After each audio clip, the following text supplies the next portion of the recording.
And we are live. Wonderful. I am RJ Carter, your host for tonight, senior editor here at criticalblast.com, author of The Destroyer Bully Pulpit, Monumental Terror. And we are speaking with Cress from Kitchener Comic Convention. I hope I'm saying Kitchener right. I'm not from the area, so don't know if it's Kitchener or Kitchener, or so you'll have to set me straight on some of that. No worries. You got it right the first time. It's Kitchener. And you guys have now is it a comic convention or is it more of a geek convention? It started out as just like a comic convention, but it's kind of grown more into I would say like a hero convention, right? You know, like it's about superheroes, it's about fandom, it's about stuff like that. So yeah. Perfect. So it's been going on for a while then. Yeah, this is going to be our 6th year that we're doing. Now, our team has been doing events in the region for much longer, but this is our 6th year of Kitchener Comic Con. Excellent, excellent. Now, this is going to be on February the 29th. So that's a unique date to superheroes, and I'm going to see if you know the trivia. Oh, put me on the spot. Let's go. The trivia is the date itself. It's a superhero's birthday. Oh, superhero's birthday. Oh my goodness.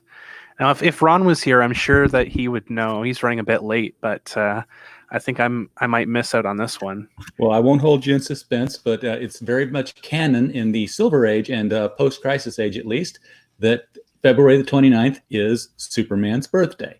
Oh, that's amazing. I guess we should have a birthday party or something. There should be a cake in there somewhere, I would think. Absolutely. I don't know if anybody... I don't know how much of that carried over into what's current continuity, whether February 29th is still the birthday, whether he still lives at 344 Clinton Avenue. I grew up, obviously, on all these cool things. And I used to go to conventions quite regularly when I was a free spirit and college student and could drive up to Chicago and stand in lines with impunity. Mm-hmm. A little bit less these days, I think. I kind of stay closer to home, hit the St. Louis Wizard World and some of the smaller conventions. That's about it. But what kind of traffic do you get at the Kitchener Convention? I mean, how far and wide do people come for you?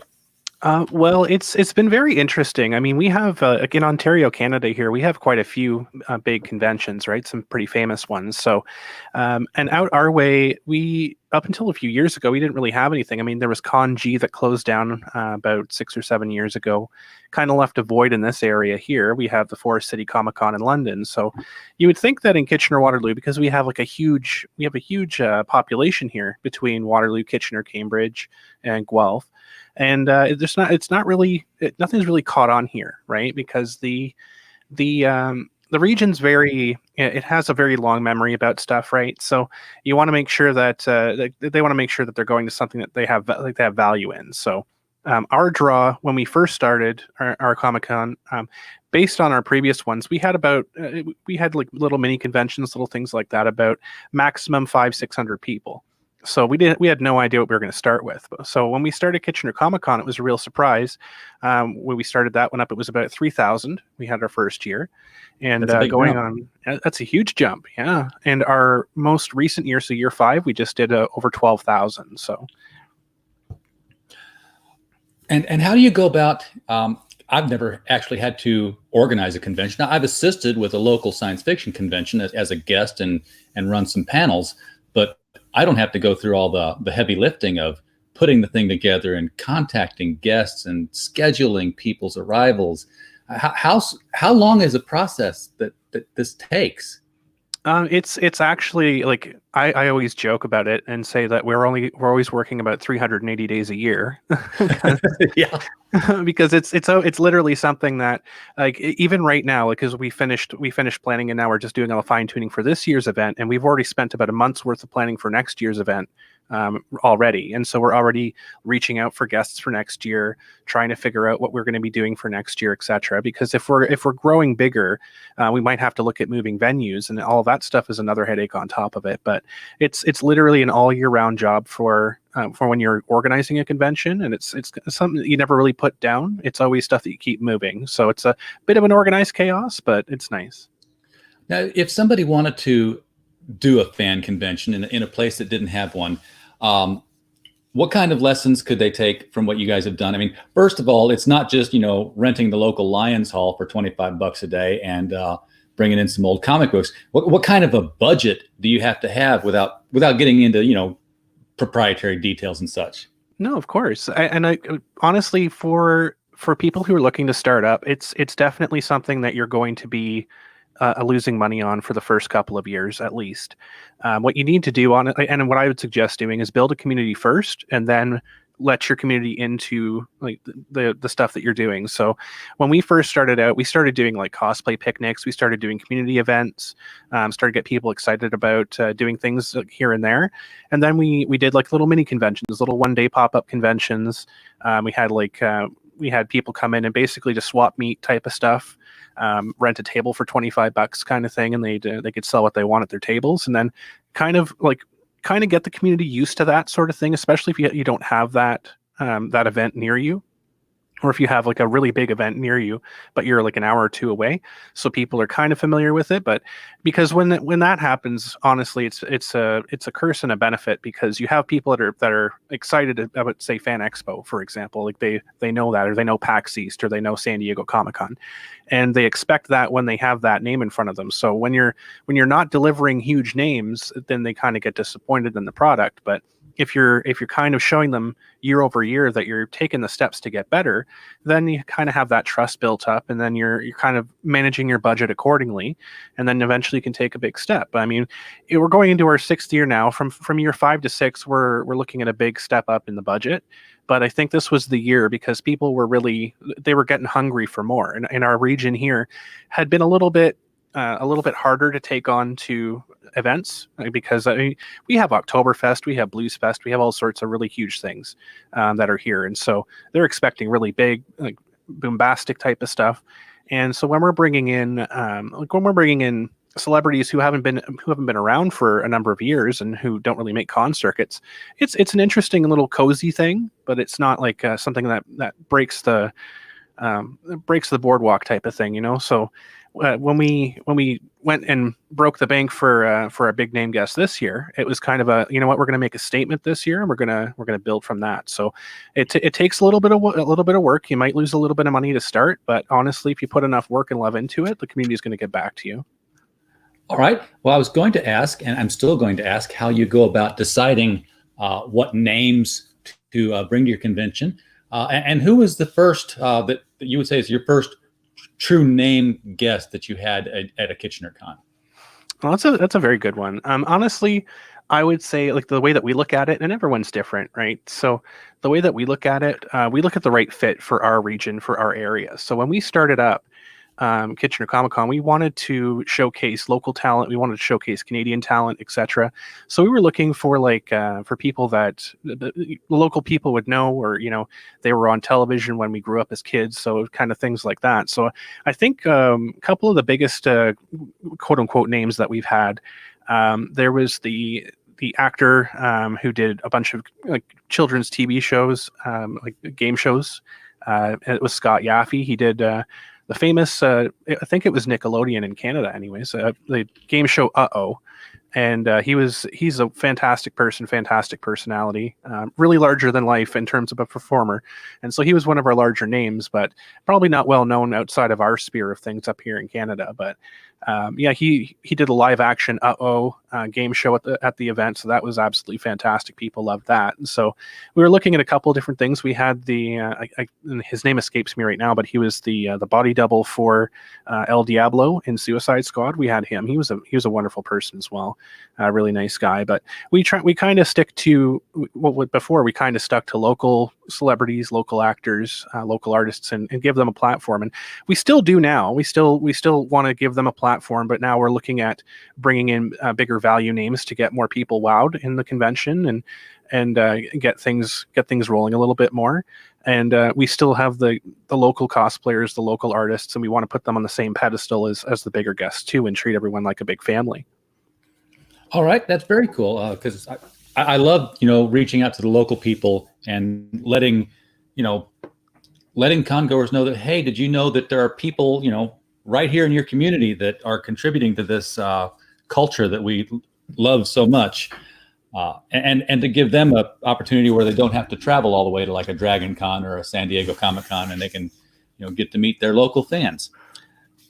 Well, yeah, that's one thing that we wanted to do, because I mean, like when we started this, like we are all fans, right? We go to different conventions, we all volunteer at different conventions, and so we're like why can't we have an event here? Like, why can't we have that much fun here, right? Like, there's no reason that we can't. I mean, Con G was a huge event for a number of years, and the owners just kind of got burnt out of doing it, and so they just stopped. And they had international people come in, like they had huge actors, really famous like Japanese voice actors coming in. They had Scott McNeil as their headline guest for one of the final years, and it's like, why can't we do that? Why can't we have something like that here? So we just kind of dabbled around, saw what we could do, and then kind of just rolled the dice and said, you know what, let's just put a Kitchener Comic Con on and see how it goes. And so far, it's been really rewarding. Now, you've alluded to the fact that you've upped the ante this year with your guests, and that you have a headliner guest. If you want to, which guest are you speaking of there? Yes, so we kind of went off the table here. So he's not a Canadian guest, unfortunately, but he's beloved by many Canadians. So I think that we'll adopt him just the same. So we went off the board and picked up Vic Mignogna. He was the voice actor for Broly in Dragon Ball. Edward Elric, he's done a number of different voices in current animes as well, continues to do them. And as we were digging through his discography, it's like wow, he really voiced a lot of animes and a lot of cartoons, and he resonated a lot with Canadian fans. And that was one person that people were banging our door down to get out there and support and get out there and back to Canada, because it's been about 5 years since he's been back to Canada. So we're really proud to be able to do that. That is excellent. So what you're saying is that the fans asked you to try to get Vic Mignogna to your convention. Yeah, it was really wild. So when like I personally had I had a personal interest in it when the news story came out back in December or January, I guess it was, right around the Broly release, and I heard all of the news, and I thought that things were interesting. So I was keeping an eye on the situation, and as I was researching it and as I was listening to it, we saw that there's a lot of groundswell of support for Vic, and a lot of people that were desperate to help him out and get him back at conventions after a number of them had pulled out from him. And we had a lot of people just emailing us and banging down our door saying, you know what, like, get him back to Canada. Like, we want to see him. We want to help him. And at that time, we were kind of like on the fence. We were doing a lot of research about it, but ultimately, I eventually reached out to Vic and got a flyer on what his situation is and how much things would be, and it fit with what we wanted to do. And I think it's going to be a really great show. That's excellent. Now,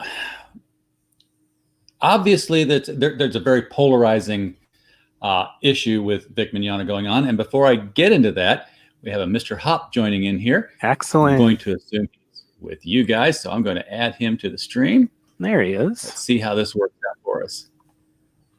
Mr. Hop? Can you hear me okay? I can hear you almost okay. Excellent. I basically have a brand new laptop I'm bringing out, and of course, working all the bugs that come with this. Well, I need to get one so that I don't lag as much. We've been very fortunate tonight, I think. The computer god's been smiling upon us.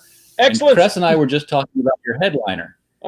Getting into Vic Mignogna being at your convention. Mr. Mignogna. Excellent. And how has Cress been keeping the fort as I've been weathering through this horrible snowstorm we currently have going on?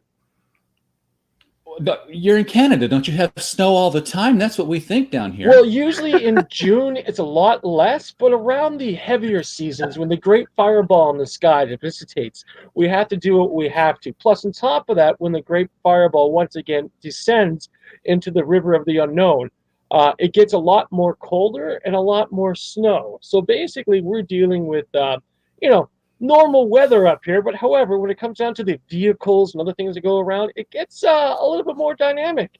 And I do apologize for being a bit tardy for our wonderful and fantastic live stream here this evening. Fashionably late, that's all. Excellent. That's all.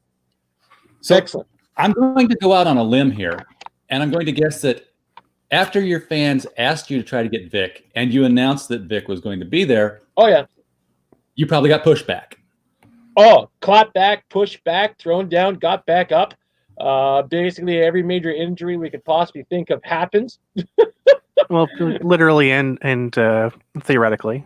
Oh yeah, everything in between. Yep, clapback took place, and we kind of went, well, you know what? This is our hill.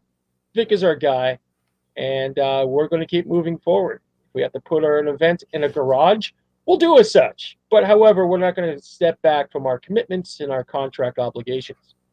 It was something that honestly we spent the entire year looking over and being very careful about, and it's a situation that's like kind of personal to everyone on the team, and we took a team vote, and it was something that we unanimously came to. Like, we all discussed our pros and cons and what we thought we had with the convention, where we thought we were.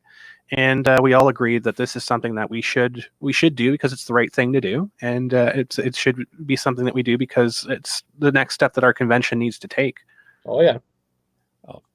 I am sure that everybody anticipated that something might come out of it.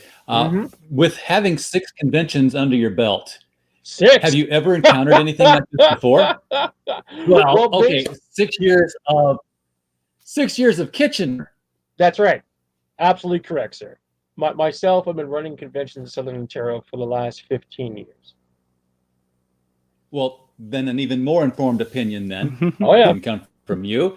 Have you I hope ever so. had this kind of a clapback? Yes. Well, the thing is that when it comes down to the guests that I usually have hosted with our events, they're usually individuals who are in the immediate community or they're very heavily associated with the events that I run. As example, when I'm doing a gaming convention, we bring in gaming guests and stuff like that. And one of the few things I always found, every superstar has their fantastic, wonderful fans, and some superstars have the fans that they wish they never had. So when it came down to Vic, it was basically the former versus the latter.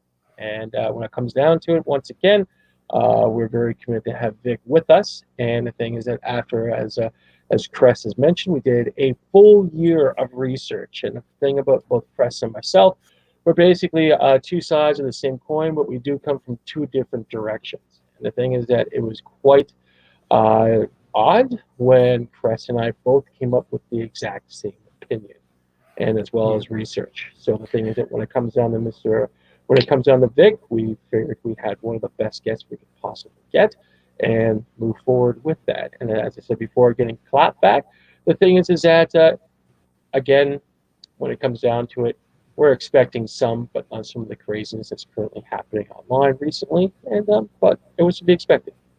Well, and to answer your question a little bit more in depth, because like I've been the one that's been handling the social media stuff and everything else like that, so I've been directly involved. But having watched everything that's happened to Vic over the past year and everything that's gone down, and even the stuff that we've dealt with in the years prior with our own convention, we were anticipating, like, honestly, a lot more than what we got.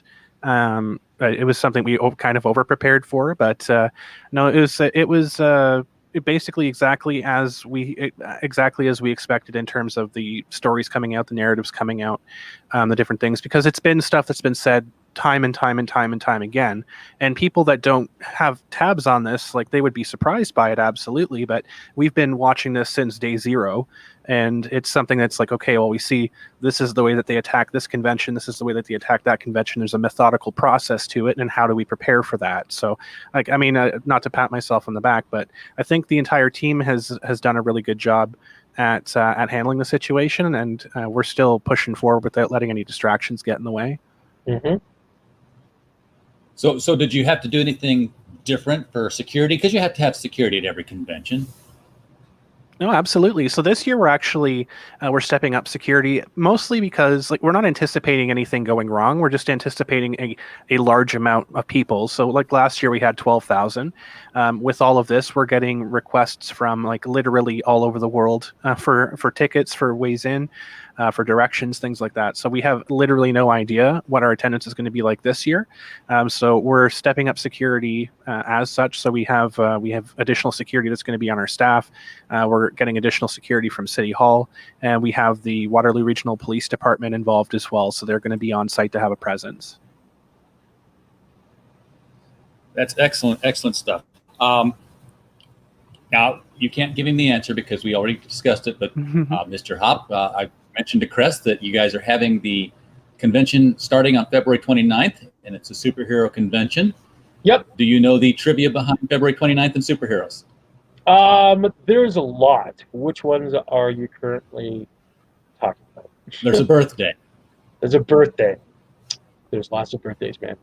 You gotta be more specific. There's a superhero in canon birthday. Okay. I do not know. I'm surprised that you would know this one. Oh, I don't know this, of course.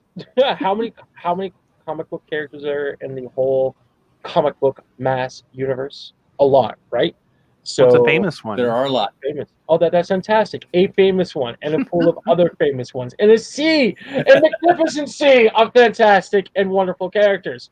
So I do not know. I just will say this, from though. a friggin' snowstorm, for goodness sakes. It's actually the only superhero whose birthday I know. So I don't know if any others have ever had their birth date placed into canon, but Bob Rozakis drilled it into me in his Answer Man columns every 6 months when I was a kid. All right. Reading those in the back of DC Comics. So Superman he's always turning 28. He's never 30. The big blue Boy Scout of happiness. That makes total sense. And we have a birthday party. Oh, yeah, and I apologize to all of my fans for not knowing that off the top of my head. But, of course, when it comes down to soups, I probably would have gotten it eventually, especially with Holmes just looking at me, shaking his head disapprovingly, going, I don't believe he didn't remember that. Well, since I am more of the comic book guy, and we all know the voice acting community you've got coming in, who do you have coming in for comic books? Do you have any artists, writers, companies, publishers? At this present time, we do not. Basically, the thing is that we're focusing on our main guest, which is Vic. Plus, on top of that, we got a couple of YouTube celebrities coming in. We do have writers that are involved with us as well, and that's pretty much our roster for this year. It's pretty small, but at the same time, it's fair. It's fine. We've had several comic book guests before. We had Richard Cumley. We had Richard. Oh gosh, what's his last name? Help me out here, Chris. You're looking at Zajac, Richard Zajac. That's it, Richard Zajac. And we've had a whole bunch of other guests as well. For this year, the thing is that unfortunately, I have been involved in an unfortunate series of events, and the thing is that our reach for getting guests in for comic books and stuff like that, especially media and so forth, has been extremely lacking, and that's all on my shoulders. Well, you've got 2 weeks to go. That's true. Are you sold out? Are you doing tickets at the door? Or? Oh, well, the thing is that all of our ticket information happens to be at KitchenerComicCon.com, and they can purchase a VIP pass. They can purchase a membership pass. Plus, on top of the event is free for the general public. So anyone who wishes to stop on by and check things out, you could do as such. But however, there will be specific events and other things on the lines that only memberships can get access to. So right now we are selling VIP passes for the incredible price of $15. Plus, on top of that, gets you a goodie bag and a whole bunch of discounts during the convention and after the convention. Plus, on top of that, we also have membership passes selling for the steal of only $5. Yeah, that is a very exceedingly reasonable price. Oh, I think so too. And that was one of the biggest things for our convention was the inclusivity portion of it, because honestly, at the end of the day, we could make a ton of money off of the convention and all this stuff, but having it $0 gives people the most access to it. It gets a wide range of people in there, and vendors always ask us all the time. It's like, you could be charging like $100 for the weekend pass. Why don't you guys do that? And it's like, well, if we're charging $100, then that's $100 that the attendees don't have to spend on you guys. So it's like, we want to make sure that they're able to come in and have a memorable time. If they're really, really enjoying the convention, they have the option to buy a VIP pass, which we give away some really cool stuff with. And this year we're the autograph area. So Vic's going to be in the Heritage Room, which is membership only. So you can go as little as $5 right now to get access to the Heritage Room, or you can get the VIP pass. Yep, you can buy passes at the door, absolutely. Mm-hmm. And so the prices will go up when the convention starts. So right now the early bird prices are on the website. So the prices will go up. We'll have a coupon available as well. There's going to be a way to get that if you have the local newspaper. But generally, we want to have the convention as accessible as possible. So different areas you can get in. You can play the video games for free. There's an arcade upstairs. There's lots of panels that you can get to for free and see the full convention experience without spending $1. But if you want to come in and get autographs for as little as $5 right now, you can get into the membership area. And Vic Mignogna is signing the first autograph for everybody for free. Very cool. Now, I've got to make it clear, you guys are in Canada, so that's $5 Canadian. $5 Canadian. $0 Canadian to the door means you pay. And sometimes $0 Canadian to the door means you actually pay us Americans to come in, right? From the United States, you get $1.50 at the door. We pay you in kindness. I think that's what we pay you in. We can also pay you in flowers and love if you like. The only time I ever knew anything about Canadian money. Mm-hmm. The only time I ever knew anything about Canadian money was looking at the prices on comic books in the 80s, and I saw, why are there two prices on the books? Why do they cost more in Canada? It's because of the trees, eh? They're like more expensive up here and stuff. Yeah, well, you guys got us back because somewhere in the late 80s, you took all the printing away from Sparta, Illinois, where I was growing up, and they printed everything there. And they said, we're going to go print them in Canada. I'm like, well, I guess the prices are going to flip, right? Because it'll be cheaper for them now. Well, on behalf of our country and the publishing industry, I wish to extend my most sincere apologies. Sorry. Basically, I've been told as Canadians, our currency is our apologies. So you could take that and do it as you will. Hey, you picked me back with Captain Canuck. I loved reading that book. So. Oh, yeah. Mr. Richard Cumley was the most famous comic book character in Canadian publishing history. Sure. Oh, and he's someone that frequents our events as well, too. Yeah. He'll basically be somewhere in the convention, hopefully. That all depends. Mr. Cumley could be with us over the weekend. Hopefully he will be. Yeah, There's always an invitation for. And plus, you gave us Wolverine. So. Oh yeah. Well, that was basically Don Byrne, who's Canadian. But however, remember, Captain Wolverine was actually published by American Publishing Company. So it's always iffy with Canadian origin stories and stuff like that. Mr. Superman, birthday date person. Oh. Only thing I remember about a Canadian border story was when Green Arrow accidentally walked through the woods and came out the wrong side. I'm like, problem? That happens a lot up here. Like here in Kitchener, which is basically 100 miles away from Toronto, which is like, X amount away from the border. We get people wandering through the border going, is this like New York? It's like, no, you're in Kitchener. They go, what? It's like, yeah, you're in Kitchener. How long have you been walking for? They kind of go, it's been days. Almost weeks. I'm going, whoa! Someone turned left there. Took me a little too quickly. Oh, well, I know that you're focused on the con coming up in 2 weeks here, but that's told me that this is a 380-day-a-year job. Oh yeah, getting preparations made for every con. If I'm lucky, so are you I'm able to sleep 4 hours, once a week. But that's 4 Canadian hours. Exactly. Which is basically equivalent to 4 American hours, if I may add. Well, Northern American hours. Time is time, damn it. Money. That's a whole. And technically, we're all Americans. What's that? Sorry. I said technically we're all Americans anyway, right? We're on the same continent. Well, we're to be more exact, my good sir, since we're looking at birth dates. We're North Americans. That's true. I had a friend from Colombia told me he landed in St. Louis and they greeted him at the door and said, welcome to America. And he's like, when did I leave? I'm from America. Yeah, no, for sure. Used to the way that North Americans and the United States people own the term when we say it. Yeah. There's a lot of American ownage across the planet, especially in our own backyard and front yard of things. So how's that wall in Mexico turning out?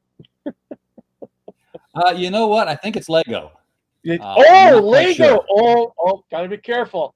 I'm a major Lego fanatic. So if it's built from Lego, I may have to come down there and check it out myself, if you know what I mean. And hopefully as Let it be Canadians sturdy. build our own wall on this end of things made of Lego, and of course keep lock and key on this side. All course, you'd need of to do course. is just lay down like a strip of Lego across the border, and no one would cross it. There it is. That saves so much money. This is true. Because, you know, this is very true. adults step on Lego and we're like, ow, and then we, you know, Well, they do I've have got a 12 brand new year Lego slippers these what days. it's like to step on. Oh, you do that? Wonderful, wonderful. So you know the trials and tribulations of Lego on the floor at 4 o'clock in the morning, especially when everything is, you know, raining down on you. Oh, absolutely. I think he actually plants them at like a minefield around his bedroom because it's just. I see the You know those Doombot vacuum cleaners? You need those floating around, constantly hovering all over the place. he would choke it. He would choke it for sure. I mean, he's got 2 long folding tables in his bedroom, and on one of them he's built a town of his own creation. So there's a comic shop. He put a comic shop in there because he loves going to cosmic comics here. He's like, and it looks from the outside a lot like it. So he's got the Flash running down the street after the Joker. He's got a hot dog stand. He's got a construction area. Everything's going on in this town. It's one block, and there's fishing on one end with a dock, shopping, and then road construction and a circus. That sounds like downtown Kitchener in a nutshell.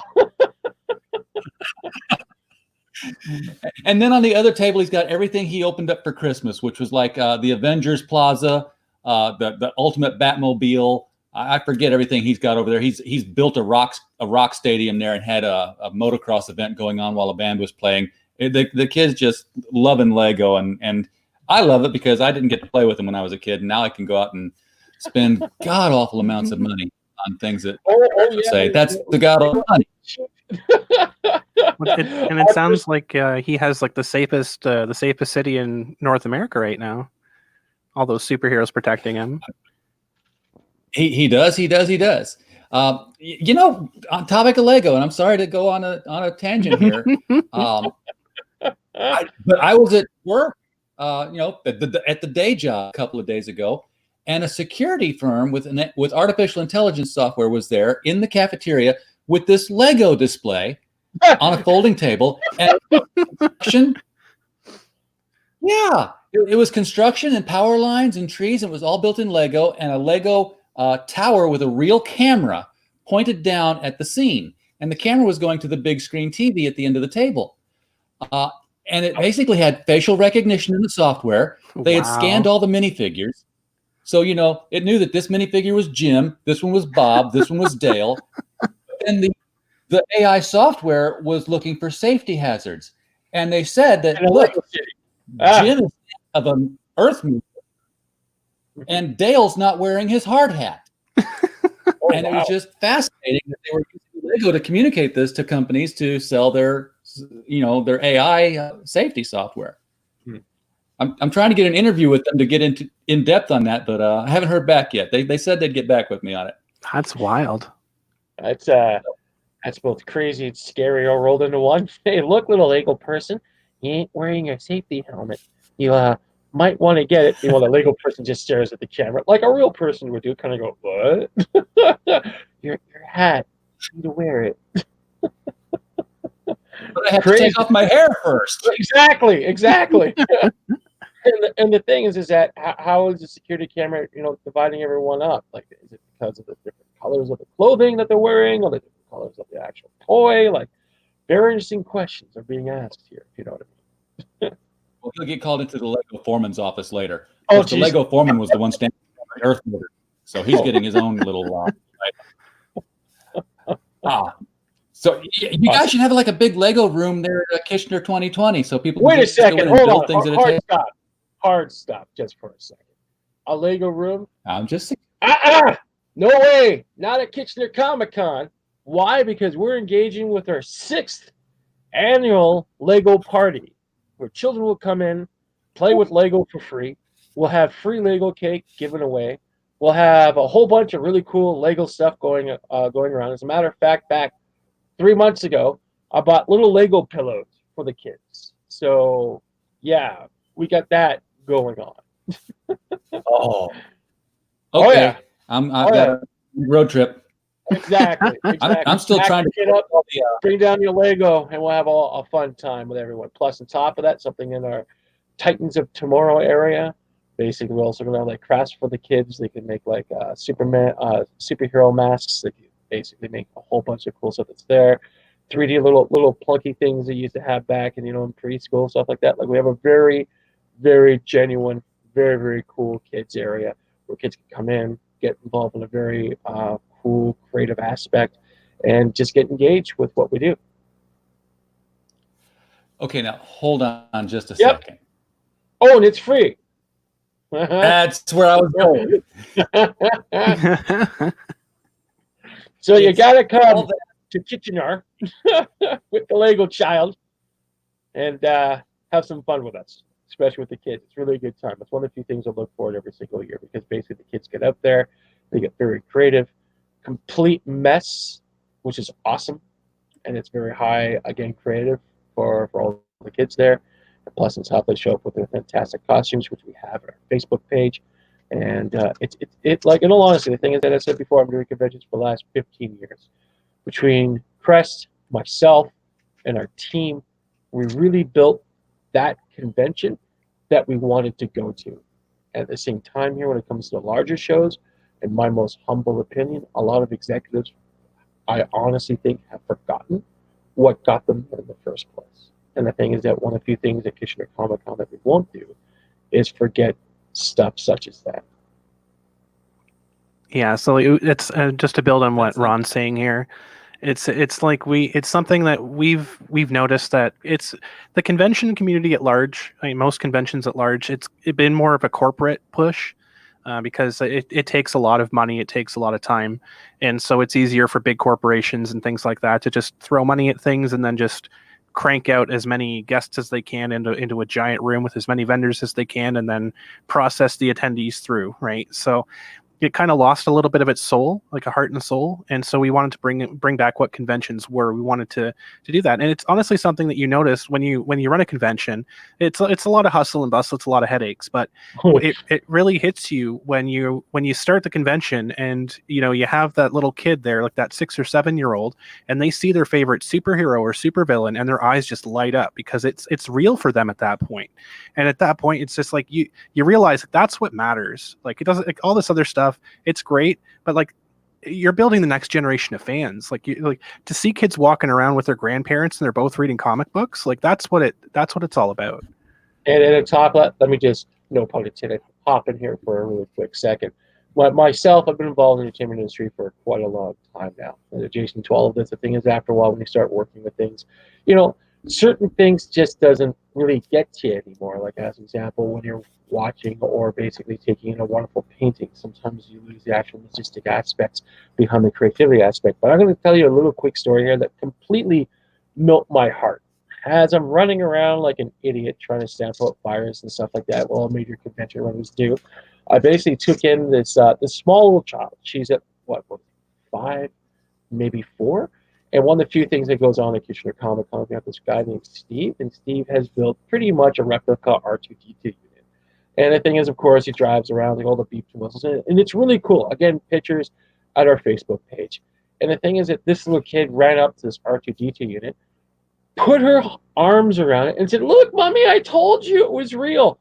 At that second, oh man, I was bawling because this is what conventions are supposed to be and what they're supposed to be about.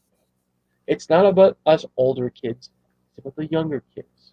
And the thing is that, again, having that happen right in front of me at that moment, that is a convention moment that I'll never, ever forget. And it was just such an honest and pure moment. It's just, this is what our convention is riddled with. And the thing is that this is why both Cress and myself, we work so hard putting things together. We're going to go through personal injuries to make it work. This is why our team comes together every single year to work with us, because they see things like that. And at the same time, we're all volunteer-based. Like, the thing is that, as we keep joking back and forth, it's about the money, it's not about the money, it's kind of about the money, who cares? We're going to put this event on anyways. And the thing is that regardless who we have, regardless of controversy, regardless of non-controversy, regardless of people playing against something it's been made, it's not about us. flip the kids, and that's the most important thing moving forward. And the things to have that naturally fostered within our actual our convention environment. You can't put a price on that, and that's what we do. What we do. That makes any sense, of course. Yeah. Yeah. I mean, I look back at when I went to conventions, and I'm looking now mid to late 1980s. When I went to conventions in the snow, barefoot uphill both ways. Before the time of motorized vehicles. And when I went to a comic book convention, you know who was there? Comic companies. I mean, DC would have a booth, and Marvel would have a booth, and you would just walk up to it or stand in line. I'm sitting here. I just turned around and grabbed my hardcover, greatest Batman stories ever told. Oh, that's cool. And I'm opening this up. Book you're talking about. Yeah. Yeah, I've got the greatest Joker stories too. I took them both with me, and I'm looking right here in the very front page. Didn't pay for them. Took it. Yes, because that's what villains do. I'm looking at the signatures of Jim Aparo, Dick Sprang, Julius Schwartz, Bob Rozakis, Denny O'Neil, Sheldon Moldoff. Oh, wow. That's priceless. I mean, I'm not saying priceless, eBay priceless. I'm saying that those are memories I'm going to take with me. And you just walked up to them and said, "Would you sign my book?" Absolutely. Yep. Yeah, man. Yeah. I caught Denny O'Neil at a table, and I saw he was getting ready to walk up, and I was like, "I'll come back." He's like, "No, just bring it over. I'll sign it." It was, it was getting ready to go to lunch, and he still stopped to sign the book. And you talk about convention memories. I was standing in line for Peter David, and I had mints, very mints. Well, I had the softcover Saga of the Swamp Thing movie adaptation that he did, much better than the movie. Read the book; he did a good job. And a few Hulks, and there was a kid, younger teenager than me. I was either 19 or 20 at the time.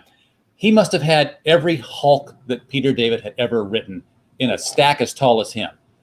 And he was with his father. He was mentally disabled, but he loved Hulk.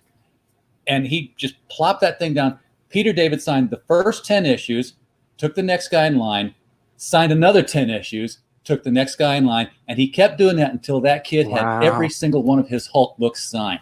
That's amazing. It's stuff like that that's really missing from a lot of conventions, because basically when artists roll in and stuff like that, I'm not saying all of them, but I'm saying the majority of them no longer do stuff like that, because they'll look at the kid and kind of go, well, you know what? That's going to be $10 a signature. And next thing you know, it's all about the monies and stuff like that. And it's very, very unfortunate. And it's like, wow. The thing is that, again, those are really true convention memories. And those are the things that, again, at KCC, we really try to create and not forcibly put together, like naturally have it come together. Like, if you want to share about your first convention story, I'll quickly share one of mine. One of the reasons why we do Kitchener Comic Con is that, heaven forbid, my switchblade, my Swiss Army knife of things that I do and stuff like that. One of the few things I got involved with when I was fairly young, in my early 20s, is I had my own publishing company. And the thing is that this was basically with 3 different partners. We had 12 staff members. And at the same time, this is unfortunately right at the bust of the 90s bubble popping for comic books. But however, hindsight 2020. But however, my first convention was in Toronto. It wasn't Toronto Comic Con. It was a different Toronto event. I believe it was put on by Strangers in Paradise or something like that type of thing. But long story short, you have to picture this, okay? Here is this nobody publishing company. We spent over $290 money, that is, on this backdrop that was all airbrush, plus on top of it, spent another $65 on a banner. Plus on top of that, my dad found this magazine rack that was being thrown out. So we grabbed that, we repainted, we had comic books in the front there. We're basically doing free signatures. We're basically drawing stuff with my staff members that were there at that point in time. And on top of that, we're giving out, stuff at left, right, and center. And guess who decides to set up shop right beside my little nothing publishing company? You ever remember a publishing company called Defiance? I do remember Defiance. And do you know who was the top head editor-in-chief of Defiant? I want to say Jim This? Shooter. Oh, you got it in one. Yes. I love your nerd brain. You're awesome. So basically, dig this, man. Here's my little nothing publishing company from Kitchener. Okay? Sitting right beside Defiant and Mr. Jim Shooter himself. He basically sits up, of course, line up around the block. And the thing is that everyone's there to see Mr. Shooter. And there's my little publishing company. And the thing is that he looks over my stuff and he goes, so who runs this? And I kind of go, well, that's me, Mr. Shooter. Of course, he's like 17,000 feet tall, and I'm like 6'1". So Yeah. it's like be able to see the little bald spot on the top of my head. And I'm going, yeah, this is what we do. He goes, so how long have you been in the business for? I said, well, this is basically our 6th month, but we're doing what we can. This is our first major convention. Of course, we just start chit-chatting back and forth. And the thing is, he goes, kid, you know what? I like where you're coming from. I go, that's cool. So basically, throughout the whole convention time, I was on the show floor. Him and I were basically making jokes back and forth, little jabs here, little jabs there. And he looks at me and he says, hey, Ronald. I go, yeah, what's up, Jim? And he goes, want to go? I kind of went, yeah, where are we going? He goes, Olive Garden. I go, well, I'm a little broke because I just had my first publishing run. And he goes, don't worry about it. Convention's taking care of it.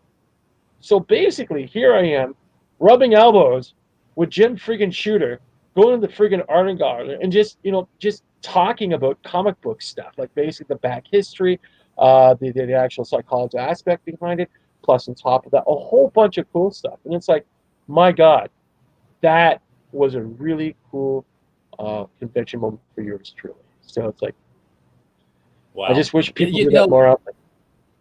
We could probably go on for hours talking convention memories. I mean, I go now because, Critical Blast goes to conventions to do interviews with people. And I go now because I'm an author. If you've ever heard of Remo Williams, The Destroyer, that's the book series that I'm on now. I have heard about that. Again, going through my news feed and stuff like that just pop up from time to time because, again, you know how Facebook is, right? You basically sign up for a whole bunch of pages and stuff like that. Plus, on top of that, I am involved with, I don't say the greater comic book community on Facebook, but the thing is that, I'm on this page and that page. But yeah, I did hear about that. Well, I'm selling those books when I go to cons now, but I also set up interviews with people, and I have the privilege of having one of my more watched videos on the Critical Blast channel being Helen Ellison telling me I'm asking stupid questions. Well, the mathematical idiom with that. There's no such thing as a stupid question. Just a stupid question is not being asked. True. I mean, but the very first thing out of my mouth, he said, well, that's a stupid question. I'm like, I knew it would be. Yeah, no, I know how that is. But I know how that is. Well, the thing is that in addition to all the craziness and stuff that I used to be a radio show producer at CKMS Sound FM. And one of the few things I've managed to do is actually anchored a couple of high-profile interviews. Like one of the few things that we've actually done is talk to Mr. David Hasselhoff. We've talked to Sam Raimi. We've talked to the one, the only Todd McFarlane. We've talked to also, this gentleman who's unfortunately has left the planet of existence, Mr. Stanley himself, and Mark Savia, and the list just goes on and on and on and on. So when it comes to the stupid questions, yeah, I know a thing or two about that. Well, and to harken back to an older one of your older questions here, just about like how we go about choosing them, because like we're talking about all these wonderful people that give back to their fans and things like that. That's what we look for in guests. That's what we look for in people. It doesn't matter if you have 100,000 followers, if you have 10 followers, if you're willing to give back to the community and give back for that con experience. That's really how we choose those people. So who are you looking at for next year? I mean, are you even looking at guests yet? I know you're planning. Yeah, we're taking a look. We have a few things. We have a few things in mind. We have our stretch goals, which we'd like to get. But yep, exactly. I just want to jump for a second here. Let's kind of break this on this newscast, shall we, Holmes? You can go for it. Okay. We're looking to get one Scott McNeil. I think that'd be friggin' awesome for next year's Comic-Con. Whatever, fingers crossed, if you know what I mean. Yeah, we have some stretch goals. Yeah, we're looking at We're looking at Scott McNeil. We're looking at hopefully. I mean, if Vic enjoys himself, we'd love to have him back. Yeah, don't We'd like forget to that get, Nick Mercator guy. Yeah, we'd like to get Scott McNeil and Vic Mignogna back in the same convention, kind of a reunion thing, because I know that that Vic kind of grew up in the industry, idolizing Scott as well. So it'd be pretty cool to get them back together, and maybe a few other surprises. You guys aim high. I'm sitting here looking at going to the Wizard World in St. Louis this July, and worrying that if Jason Momoa shows up, I go home without my wife. But God, I hate it. Yeah, I know how that is. I wouldn't even take her if Nick hated it. My God. No, we definitely try to aim for the not necessarily the biggest names, but the fan experience. Yeah,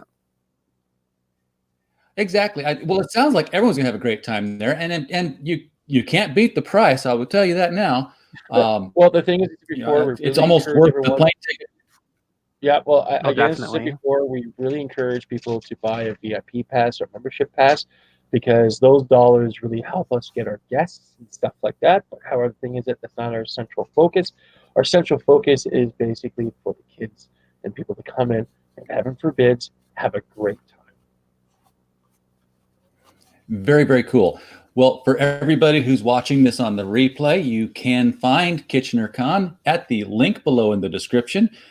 Click on there, get your VIP passes or whatever you want to buy to get in there and have a great time. If you like this kind of content, obviously hit the subscribe button. And if you'd like to help out the channel some, guess what? Critical Blast is also in the publishing business now. And our first hardcover young adult superhero novel, Bulletproof, came out October 31st by Stephen J. Mitchell. It features a 16-year-old high school kid who wakes up to find he's bulletproof. Unfortunately for Cody, has the attention span. Unfortunately, he has the attention span of a ferret on pixie sticks because he has, a little bit of ADHD going on there, and has to deal with a group of terrorists who want to find out why he's bulletproof so that they can be also. Guys, it has been a pleasure having you all here, Chris and Mr. Hop. We'll have to do this again when you get your next convention going, or maybe even have a post-convention wrap-up to go over convention memories again. That'd be fantastic. And we could probably bring are we allowed to drink on this live stream stuff here, or what? I've got no problem with it. I think Mr. Potato has set it up. I've got a Dr. Pepper here, but I'd be more than happy to put something a little stronger in it. Exactly, because basically after the convention, let's do a little bit of drinking, let's chit-chat it up, and most importantly, let's have a little bit of fun at the end term, shall we? Very, very cool. All right, guys, thank you for coming. I'm going to wrap it up here, and we will get back together and talk again. All right. Thank you, Chris. Thank you, Mr. Hop. You're welcome. You guys have yourself a fantastic evening, and we hope to do this fairly soon.